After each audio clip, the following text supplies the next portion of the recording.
बागोड़ा उपखंड मुख्यालय की जमीन के भाव आसमान छू रहे हैं। ऐसे में भूमाफियों की नजर यहां खाली सरकारी जमीन पर पड़ी और इन भूमाफियों ने संबंधित अधिकारी से सांठ-गांठ कर उक्त खाली पड़ी सरकारी जमीन अपने कब्जे में ली जाती है।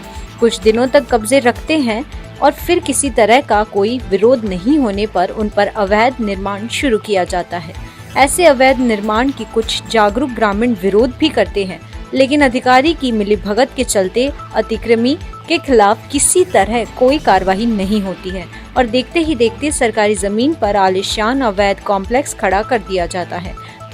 बागोड़ा में से भारतमाल हाईवे और 2 स्टेट हाईवे निकलने से यहाँ की जमीनें के भाव आसमान छू रहे हैं और भूमाफिया अपने रसूख के चलते सरकारी जमीन हथिया लेते हैं और फिर उन जमीन पर अवैध निर्माण किया जाता है। उल्लेखनीय है कि बागोड़ा उपखंड मुख्यालय होने ने तहसीलदार, उपखंड अधिकारी, विकास अधिकारी जैसे आला ओहदे के अधिकारी बैठते हैं। इन अधिकारियों के बैठने के बावजूद इस तरह का अवैध कार्य होना इन अधिकारियों की मिलीभगत का नतीजा है।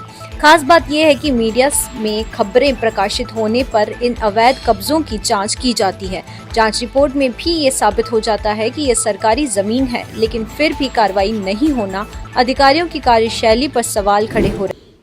आप कौन से जमीन की बात करें? आबादी में स्थित है या राजस्व? आबादी में है। तो आप बता रहे हो, वो मेरे संज्ञान में आप ही के माध्यम से आज आया है कि भाई वो आबादी में इस प्रकार से अवैध निर्माण करके फिर उस पर कब्जा कर लिया है और पूर्व में भी संबंधित जो अधिकारी थे, ग्राम विकास अधिकारी और उसको और विकास अधिकारी ने नोटिस दिया था। तो आज आपने मुझे जैसे संज्ञान में लाया तो मैं इसके बारे में वापस जांच करवाता हूं कि उसका नोटिस का क्या हुआ और इसके बारे में क्या कार्रवाई हुई।